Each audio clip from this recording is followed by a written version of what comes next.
গুমের অভিযোগে ২৫ কর্মকর্তার মধ্যে ১৫ জন সেনা হেফাজতে। অপরাধের বিচারে দৃঢ় অবস্থান সেনাবাহিনীর। আইনি ব্যাখ্যা সাপেক্ষে ট্রাইব্যুনালে হাজিরের বিষয়ে সিদ্ধান্ত। জুলাই সনদ স্বাক্ষর অনুষ্ঠান ১৭ অক্টোবর, জানালো ডক্টর ইউনূসের কার্যালয়। উপদেষ্টাদের বিরুদ্ধে পক্ষপাতিত্বের পাল্টাপাল্টি অভিযোগ বিএনপি জামায়াতের। জাতীয় পার্টির সমাবেশ ঘিরে উত্তেজনা, কাকরাইলে ধাওয়া পাল্টা ধাওয়া, টিয়ার শেল, সাউন্ড গ্রেনেড নিক্ষেপ, নেতাকর্মীদের সরিয়ে দিল পুলিশ। গাজামুখী যাত্রার উদ্দেশ্যই ছিল ইসরায়েলি অবরোধ ভাঙা। কারামুক্ত হয়ে দেশে ফিরে জানালেন আলোকচিত্রী শহীদুল আলম, ফিলিস্তিন মুক্ত না হওয়া পর্যন্ত লড়াইয়ের ঘোষণা। 11টা থেকে 12টা পর্যন্ত একরকম গুলি চলেছিল। গত বছরেই কিন্তু এই সেম একটা অবস্থা তৈরি হয়েছিল আমাদের এলাকায়। মিয়ানমারে গোলাগুলির শব্দ উঠিয়ে টেকনাফে আতঙ্ক, কেঁপে উঠছে ঘুমধুম সীমান্ত। কৃষিকাজে যাচ্ছেন না অনেকে, নিরাপত্তা হুমকি নেই বলছে বিজিবি।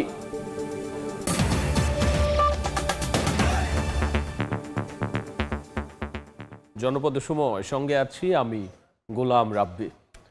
গুমের অভিযোগে গ্রেফতারি পরোয়ানা জারি হওয়া ১৫ সেনা কর্মকর্তাকে হেফাজতে নিয়েছে সেনাবাহিনী। আত্মগোপনে রয়েছেন মেজর জেনারেল কবির আহমেদ। বিকেলে সেনা সদরে ব্রিফিংয়ে মেজর জেনারেল মোহাম্মদ হাকিমুজ্জামান জানিয়েছেন, আইনি ব্যাখ্যা সাপেক্ষে ট্রাইব্যুনালে হাজিরের বিষয়ে সিদ্ধান্ত নেওয়া হবে, তবে রায় মেনে নিতে প্রস্তুত সেনাবাহিনী। গুমের ২ মামলায় সাবেক প্রধানমন্ত্রী শেখ হাসিনা সহ ৩০ জনের বিরুদ্ধে গেল ৮ অক্টোবর গ্রেফতারি পরোয়ানা জারি করেন আন্তর্জাতিক অপরাধ ট্রাইব্যুনাল। এর মধ্যে ডিজিএফআই-এর সাবেক ৫ প্রধান সহ ২৫ জন সেনা কর্মকর্তা রয়েছেন। আমরা যেটুকু করেছি, যেটুকু এই মুহূর্তে করা যায়। এ বিষয়ে অবস্থান ব্যাখ্যা করতে শনিবার সেনা সদরে ব্রিফিংয়ে মেজর জেনারেল মোহাম্মদ হাকিমুজ্জামান জানান, পরোয়ানাভুক্ত ২৫ সেনা কর্মকর্তার মধ্যে অবসরপ্রাপ্ত ৯ জন, এর মধ্যে কর্মরত ১৪ জন ও এলপিআরে থাকা একজনকে হেফাজতে নেওয়া হয়েছে। আত্মগোপনে রয়েছেন মেজর জেনারেল কবির আহমেদ, তবে এখনো পরোয়ানার কপি হাতে পায়নি সেনা সদর। ২৫ জনের ভিতরে বরখাস্ত বা অবসরে যারা আছেন এদের সংখ্যা হচ্ছে ৯। এলপিআর বা লিপ্রা রিটায়ারমেন্ট যেটা আছে এটার সংখ্যা হলো ১। আর চাকরিরত অফিসারের সংখ্যা হচ্ছে এখানে ১৫। এই ১৬ জনকে ৮ তারিখেই তাদেরকে আমরা আমাদের একটা সেনা হেফাজতে, যেটা আমরা বলি আর্মি ওন কাস্টডিতে আসার জন্য একটা অর্ডার, যেটাকে আমরা বলি অ্যাটাচমেন্ট অর্ডার, আমরা এটা দিয়েছি। মেজর জেনারেল কবির ওনার ওয়াইফেও যোগাযোগ করার চেষ্টা করেছেন, এখন পর্যন্ত তার সাথে আর কোনো যোগাযোগ হচ্ছে না। ইলিগেল অ্যাবসেন্ট হওয়ার সাথে সাথে আমাদের একটা নিয়ম আছে, সেই অনুযায়ী তাকে আমরা ইলিগেল অ্যাবসেন্ট হিসেবে ঘোষণা করা হয়ে গেছে অফিসিয়ালি। ১৫ জনের মধ্যে একজনকেই শুধু মিসিং, বাকি সবাই জয়েন করেছে। ২২ অক্টোবর অভিযুক্তদের ট্রাইব্যুনালে হাজির হওয়ার নির্দেশের বিষয়ে সেনাবাহিনী বলছে, আইনি ব্যাখ্যা সাপেক্ষে সিদ্ধান্ত নেওয়া হবে, তবে রায় মেনে নেবে বাহিনী। হোম কমিশনের যে সেকেন্ড রিপোর্ট, যেটা ইন্টারিম রিপোর্ট, ওখানেও তারা বলেছে as an organisation Bangladesh army was not at all involve with disappearance, forceful disappearance. তবে সেনাবাহিনীর কিছু কর্মকর্তা কর্মচারী যদি অন্য কোথাও যে যদি ভুলভ্রান্তি করে থাকে, অবশ্যই বলেছে ইনসাফ ইজ নাম্বার 1, ইনসাফের সাথে কোনো কম্প্রোমাইজ হবে না। জাতিকে সর্বোচ্চ ভালো নির্বাচন উপহার দিতে সেনাবাহিনী প্রতিশ্রুতিবদ্ধ বলেও জানান মেজর জেনারেল হাকিমুজ্জামান। জাতি পুরো ওয়েট করছে একটা খুব ভালো একটা ক্রেডিবল একটা ইলেকশনের জন্য। আমরা আমাদের আপ্রাণ চেষ্টা করবো এটা ক্রেডিবল ইলেকশন যাতে হয়। ভোটের সময় বর্তমানে মাঠে থাকা সেনা সদস্যের ৩ গুণ দায়িত্ব পালন করবে বলেও জানান এই সেনা কর্মকর্তা। সেটা আপনাদের জন্য এখন জরুরি। নাজমুস সালেহী, সময় সংবাদ, ঢাকা। কয়েকটি দলকে দেশের ভবিষ্যৎ ঠিক করার দায়িত্ব জনগণ দেয়নি বলে মন্তব্য করেছেন বিএনপির স্থায়ী কমিটির সদস্য আমির খসরু মাহমুদ চৌধুরী। পিআর আর জুলাই সনদে জনগণের ম্যান্ডেট লাগবে জানান বিএনপি নেতা। দুপুরে কসমস সেন্টারে আয়োজিত নির্বাচন পদ্ধতি নিয়ে সেমিনারে জামায়াত আবারও পিআর পদ্ধতির পক্ষে অবস্থান তুলে ধরে। দেশের ভালোর জন্য সবাইকে ছাড় দিয়ে ঐক্য তৈরি করে নির্বাচনের পথে হাঁটার আহ্বান রাজনীতিকদের। রাষ্ট্র কাঠামো সংস্কার নিয়ে ৩ দফা আলোচনার ফসল জুলাই সনদ। 15 অক্টোবর রাজনৈতিক দলগুলো সনদ স্বাক্ষর করবে। সবকিছু অনেকটাই একমতে পৌঁছলেও রাজনীতির আলোচনা চলছে এখনও নির্বাচন পদ্ধতি নিয়ে। ঐক্যমত্য কমিশন সংলাপ করেছে উচ্চকক্ষে পিআর নিয়ে। জামাত সহ বেশ কিছু দল দুই কক্ষে পিআর নিয়ে এখনও সরগরম। তবে সেমিনারে জামায়াতের সহকারী সেক্রেটারি জেনারেল দুই কক্ষের পিআর নিয়ে যুক্তি তুলে ধরলেও বলছেন দেশের জন্য যে পদ্ধতি ভালো সেই পদ্ধতিতেই নির্বাচন হোক। পিআর পদ্ধতিকে ইলেকশন সিস্টেম হিসাবে নীতিগতভাবে নেন, আর পদ্ধতি আপনি অনেকগুলো বলেছেন, আমরা সেটা জানি। তো কোনটা নেবেন, বাংলাদেশের উপযোগী কোনটা সেটাই নেন। গণ অধিকার বিপ্লবী ওয়ার্কার্স পার্টি সহ কয়েকটি দল নিম্নকক্ষে এই মুহূর্তে পিআর পদ্ধতি দেশের জন্য ভালো নয় বলে মন্তব্য করেন। পিআর হলে আওয়ামী লীগ পুনর্বাসনের সুযোগ পাবে বলে মনে করেন তারা। নিম্নকক্ষে পিআর হলে স্থায়ী সরকার ব্যবস্থা থাকে না। সকাল বিকাল রাতে মধ্যরাতে ফজরের আগে ফজরের পরে সরকারের এমপি মন্ত্রীরা কেনাবেচা হতে পারে। ঐক্যমত্য কমিশনের দীর্ঘ আলোচনা করে যখন আপনার সিদ্ধান্তের জায়গায় এসছেন, এটা নিয়ে রাজপথে যখন আবার কর্মসূচি, যখন আবার বিক্ষোভ, যখন আবার সমাবেশ, তখন বোঝা যায় যে লক্ষ্যটা কি পিআর নাকি অন্য কোনো লক্ষ্য আছে। কেউ মানে অনেকেই বলেছে যে আমরা লোয়ার হাউসে পিআর বলছি না, কিন্তু মনে করি আপার হাউসে পিআর হতে পারে। বাংলাদেশে যদি এখন আপনি ভোটের বাজার ঘুরে আসেন, দেখবেন কোনো মানুষ পিআর বোঝে না যারা ভোট দেবে। এবি পার্টির চেয়ারম্যান সবাইকে ছাড় দিয়ে নির্বাচনের দিকে হাঁটতে বলেন। পিআরের তো কিছু ভালো দিক আছে, কিন্তু বিএনপি সব খারাপগুলাই বলবে, ভালোর একটাও বলবে না। আবার জামাত হচ্ছে পিআরের পক্ষে, সে এমনভাবে পিআরের পক্ষে বলবে মনে হচ্ছে যেন পিআর হচ্ছে আরবের খুরমা খাজুর, এটা ছাড়া আর বাংলাদেশে আর কোনো সমস্যা নাই। পিআর পদ্ধতি নিয়ে যারা পক্ষে তাদের জনগণের কাছে গিয়ে ম্যান্ডেট আনতে বলেন আমির খসরু। কয়েকটি দলকে দেশের ভবিষ্যৎ ঠিক করার দায়িত্ব জনগণ দেয়নি বলেও এ সময় মন্তব্য করেন তিনি। সব জায়গায় ঐক্যমত তা তো না। এখন কি আপনি যে বিষয়গুলোতে ঐক্যমত হয় নাই, আপনি কি সবগুলোর উপর এখন কি গণভোটে জিততে পারবেন? পিআরের জন্য আমাকে গণভোটে যেতে হবে কেন? আমাদের তো প্রত্যেকটি দলের অনেকগুলো ইস্যু আছে যেগুলো ঐক্যমত হয় নাই। তাহলে ওই যদি গণভোটের প্রক্রিয়া আপনি যেতে চান আগামী 2 বছর, তো আপনাকে গণভোটই করতে হবে। ফার্স্ট অফ অল এই দায়িত্ব আমাদেরকে কে দিয়েছে এই সিদ্ধান্ত নেওয়ার জন্য? আমাদেরকে জনগণ তো এই দায়িত্ব দেয় নাই। সব দলই দ্রুত নির্বাচনের পক্ষে মত দেন। সানবীর রূপল, সময় সংবাদ, ঢাকা। কর্মী সমাবেশকে কেন্দ্র করে আবার উত্তপ্ত কাকরাইলে জাতীয় পার্টির কেন্দ্রীয় কার্যালয় এলাকা। দফায় দফায় ঘটেছে পুলিশের সঙ্গে ধাওয়া পাল্টা ধাওয়ার ঘটনাও। পরিস্থিতি নিয়ন্ত্রণে টিয়ার শেল, সাউন্ড গ্রেনেড, জল কামান নিক্ষেপ করে পুলিশ। শনিবার বিকেল 3টায় কাকরাইলে কেন্দ্রীয় কার্যালয়ের সামনে কর্মী সমাবেশের আয়োজন করে জাতীয় পার্টি। এর মধ্যে হঠাৎ উত্তপ্ত হয়ে ওঠে পরিস্থিতি। বিকেল 3:30টায় পুলিশ ও নেতাকর্মীদের মধ্যে উত্তেজনা ছড়িয়ে পড়ে। পরিস্থিতি নিয়ন্ত্রণে জলকামান, টিয়ার শেল ও সাউন্ড গ্রেনেড নিক্ষেপ করে পুলিশ। ছত্রভঙ্গ হয়ে নেতাকর্মীরা অবস্থান নেন অলিতে গলিতে। দফায় দফায় চলে ধাওয়া পাল্টা ধাওয়া। পুলিশ জানায় অনুমতি ছাড়া রাস্তা আটকে কর্মসূচি পালন করছিল জাতীয় পার্টি। এতে যান চলাচলে বিঘ্ন ঘটছিল। বারবার অনুরোধ করলেও সরেননি তারা। সমাবেশের অনুমতি ছিল না, বারবার বলার পরেও যখন শুনে নাই তখন তো আমাদের আসলে এখানে কিছু করার ছিল না। আপনারা ডিসপার্স করার জন্য আমরা জাস্ট সাউন্ড গ্রেনেড এবং যে আমরা ওয়াটার ক্যাননটা দিছি, আর অন্য কোনো কিছু করাও হয় না। জাস্ট ওনারা বিভিন্ন দিকে ছড়ায় ছিটে চলে গেছে। সন্ধ্যায় আনুষ্ঠানিক প্রতিক্রিয়া জানান জাতীয় পার্টির মহাসচিব। স্বীকার করেন অনুমতি না পেলেও পুলিশকে জানিয়েছেন তারা। অভিযোগ করেন একটি বিশেষ মহলের নির্দেশে এমন দায়িত্বহীন ঘটনা ঘটিয়েছে পুলিশ। সম্পূর্ণ শান্তিপূর্ণ একটি প্রোগ্রামে পুলিশের এই অতিরিক্ত শক্তি প্রয়োগ, এখানে অসংখ্য মানুষ ছিল, স্ট্যাম্পিড হতে পারত, পদদলিত হতে পারত। পুলিশ সম্পূর্ণ দায়িত্বজ্ঞানহীন একটি আচরণ করেছে। যে রাষ্ট্র বা সরকার পিক অ্যান্ড চুজ করে আইনের শাসন প্রয়োগ করে, সে রাষ্ট্র বা সরকারের অধীনে সুষ্ঠু নির্বাচন করা অসম্ভব কঠিন। দলের বেশ কয়েকজন নেতাকর্মী আহত ও 8 জনকে গ্রেপ্তার করা হয়েছে বলে অভিযোগ করেন জাতীয় পার্টির মহাসচিব। দলটির কেন্দ্রীয় কার্যালয়ের সামনে মোতায়েন রয়েছে বাড়তি পুলিশ। স্বপন আহমেদ, সময় সংবাদ, ঢাকা। 2 দিন পেছনে হলো জুলাই জাতীয় সনদ স্বাক্ষর অনুষ্ঠান। বুধবারের পরিবর্তে এখন অনুষ্ঠিত হবে শুক্রবার বিকেলে রাষ্ট্রীয় অতিথি ভবন যমুনায়। প্রধান উপদেষ্টা ডক্টর মোহাম্মদ ইউনূসের সভাপতিত্বে অনুষ্ঠিত বৈঠকে এই সিদ্ধান্ত নিয়েছে ঐকমত্য কমিশন। বৈঠক শেষে কমিশন সহ সভাপতি অধ্যাপক আলী রিয়াজ জানিয়েছেন, আগ্রহী জনগণের অংশগ্রহণের সুবিধার্থে অনুষ্ঠানটি 17 অক্টোবর শুক্রবার বিকেলে জাতীয় সংসদ ভবনের দক্ষিণ প্লাজায় অনুষ্ঠিত হবে।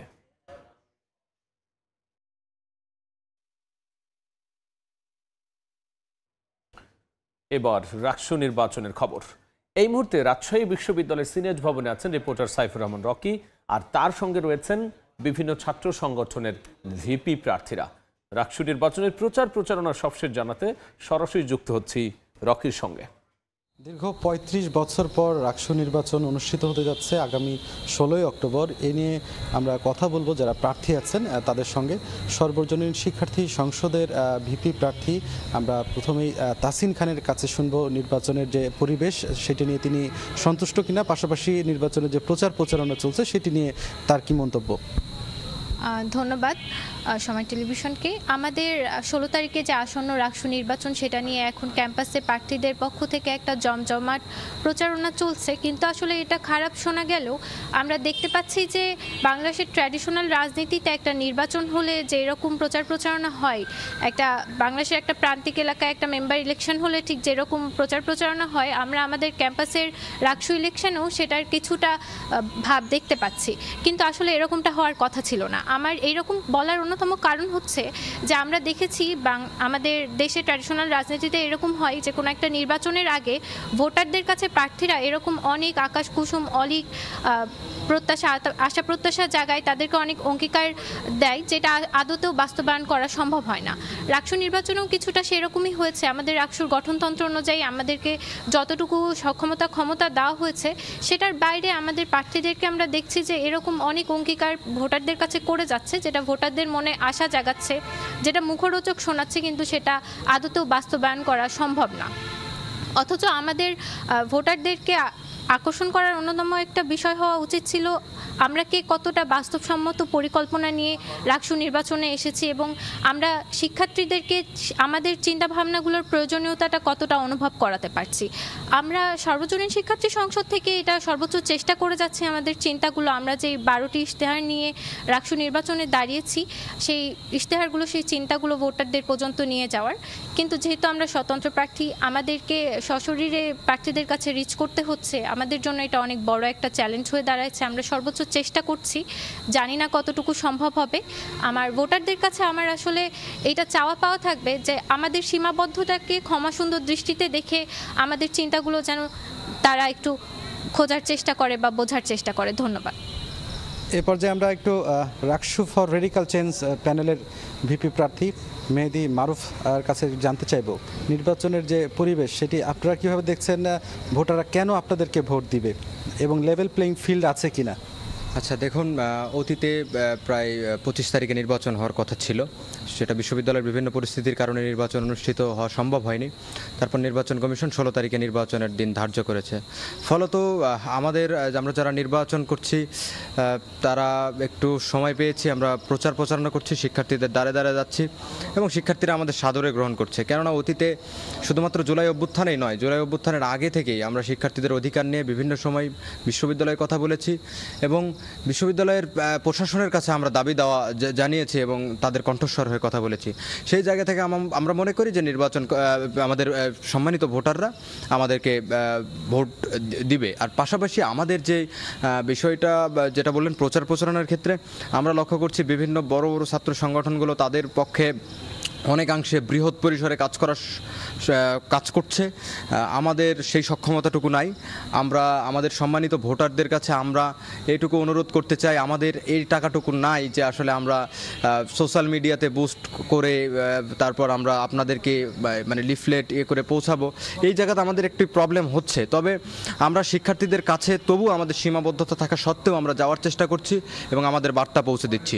আমরা স্পষ্টভাবে রাকসু ফর রেডিক্যাল চেঞ্জ আমরা যে কাজগুলোর কথা বলেছি সেটা হচ্ছে আমরা আমূল পরিবর্তনের কথা যেহেতু বলছি, তো সেই জায়গায় আমরা বলেছি যে একাডেমিক এক্সিলেন্সের কথা।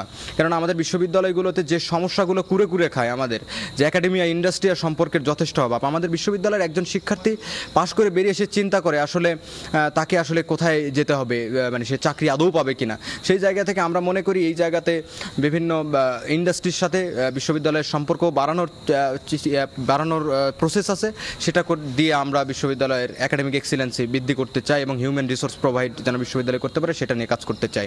পাশাপাশি আমাদের বিশ্ববিদ্যালয়ের সবচেয়ে বড় সমস্যা যেটা আবাসন সমস্যা, যেটা মাদার অফ অল প্রবলেমস আমরা বলি, সেই আবাসন সমস্যা বিশ্ববিদ্যালয়ের 7 দশকেও কিন্তু আমরা আবাসন সমস্যার কিছু সংকট এখানে হয় নাই, মানে সংকট দূর হয় নাই। কেন নির্বাচিত হতে পারলে সেগুলো নিয়ে কাজ করবেন মূলত। আমরা এই পর্যায়ে একটু স্বতন্ত্র ভিপি প্রার্থী শাকিল মিয়ার কাছে একটু যেতে চাই। আপনি বলবেন যে আসলে ভোটাররা কেন আপনাকে ভোট দিবে, এটা একটু বলবেন। জি, সবাইকে আসসালামু আলাইকুম। আমি শাকিল মিয়া, আমার ব্যালট নম্বর হচ্ছে যে 16। আমি একজন স্বতন্ত্র ভিপি পদপ্রার্থী।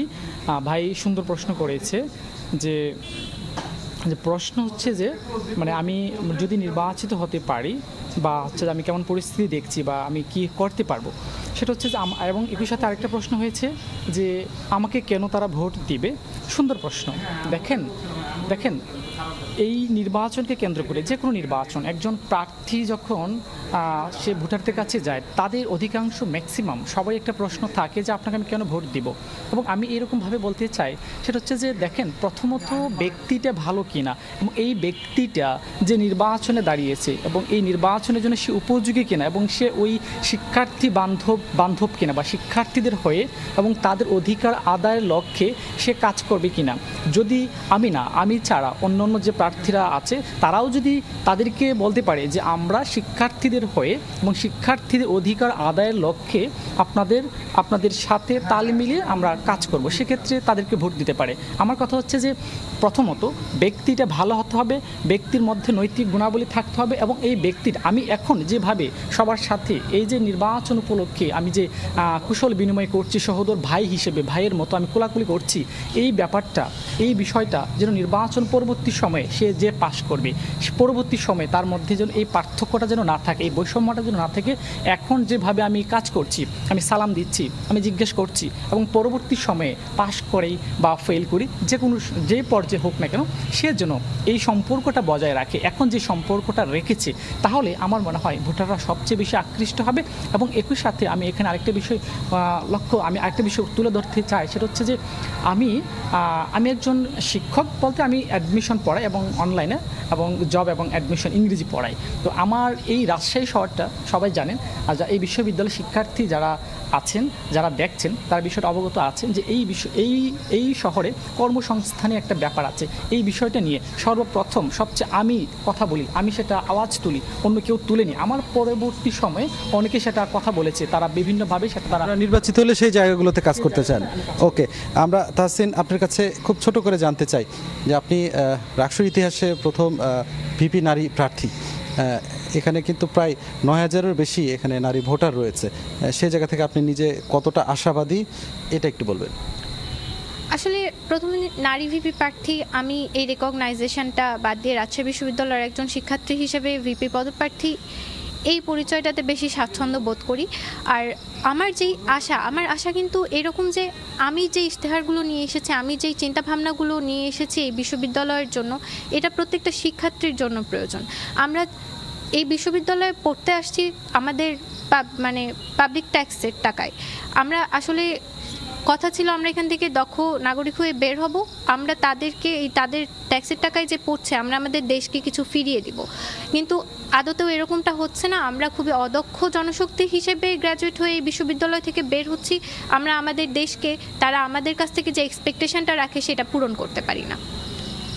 আমাদের বিশ্ববিদ্যালয়ে এই যে আমরা এখন সিনেট ভবনের সামনে বসে আছি, সিনেট ভবন থেকে গেট দিয়ে ভিতরে ঢুকলে আমরা দেখতে পাবো একটা 50 বছর মেয়াদি অবকাঠামোর মাস্টার প্ল্যান আছে, কিন্তু আমাদের বিশ্ববিদ্যালয়ে একটা একাডেমিক মাস্টার প্ল্যান নাই। আমাদের ব্যর্থতাটা কোন জায়গায়?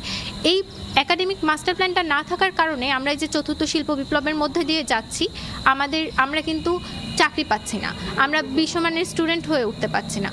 আমাদের ইশতেহারের প্রথমে এই জন্য আছে এই একাডেমিক মাস্টার প্ল্যান। আপনারা নিজেরা ভোট পেলে নির্বাচিত হলে সেই জায়গাগুলো নিয়ে কাজ করতে চান। আপনারা শুনছিলেন, শত ব্যস্ততার মাঝেও আমাদেরকে সময় দেওয়ার জন্য আপনাদের তিনজনকে অসংখ্য ধন্যবাদ। আপনারা শুনছিলেন একটি সৌহার্দ্যপূর্ণ পরিবেশে রাকসু নির্বাচনের যে প্রচার প্রচারণা সেটি চলছে, অনেকটা শেষ মুহূর্তে চলে এসেছে। এখন দেখার অপেক্ষায় আসলে শিক্ষার্থীদের ভোটে আসলে নির্বাচিত হচ্ছে কে, এমনটাই আসলে দেখার অপেক্ষায় সবাই অপেক্ষা করছেন। তো এই ছিল আমার কাছে রাজশাহী থেকে সর্বশেষ। রাকসু নির্বাচন নিয়ে চলছিল আলোচনা। কক্সবাজারের টেকনাফে অভিযান চালিয়ে দেশি বিদেশি অস্ত্র ও গুলি উদ্ধার করেছে নৌবাহিনী। রাতে উপজেলায় মৌলভীপাড়ায় অভিযান চালানো হয়। একটি বাড়ির মাটির নিচে লুকিয়ে রাখা অবস্থায় একটি বিদেশি পিস্তল, 1 রাউন্ড গুলি, দেশীয় শর্টগান ও 5 রাউন্ড শর্টগানের গুলি ও 9টি দেশীয় অস্ত্র উদ্ধার করা হয়। পটুয়াখালীতে নিষেধাজ্ঞা অমান্য করে মাছ ধরায় 4 জেলেকে আটক করা হয়েছে। রাত থেকে আজ দুপুর পর্যন্ত বিভিন্ন নদ নদীতে অভিযান চালায় ভ্রাম্যমাণ আদালত। নিষেধাজ্ঞা অমান্য করে মাছ ধরায় 4 জেলেকে আটক সহ 50,000 মিটার জাল জব্দ করে পুড়িয়ে ফেলে। জনপদের সময় শীর্ষ সংবাদ জানিয়ে দিচ্ছি আরও একবার। গুমের অভিযোগে 25 কর্মকর্তার মধ্যে 15 জন সেনা হেফাজতে। অপরাধের বিচারে দৃঢ় অবস্থান সেনাবাহিনীর। আইনি ব্যাখ্যা সাপেক্ষে ট্রাইব্যুনালে হাজিরের বিষয়ে সিদ্ধান্ত। এবং জুলাই সনদ স্বাক্ষর অনুষ্ঠান 2 দিন পিছিয়ে 17 অক্টোবর। ঐকমত্য কমিশনের সিদ্ধান্ত। উপদেষ্টাদের বিরুদ্ধে পক্ষপাতিত্বের পাল্টাপাল্টি অভিযোগ বিএনপি জামায়াতের। এই ছিল জনপদের সময়। রাতের সময় নিয়ে আসছি কিছুক্ষণ পর, সঙ্গে থাকুন সময়ের।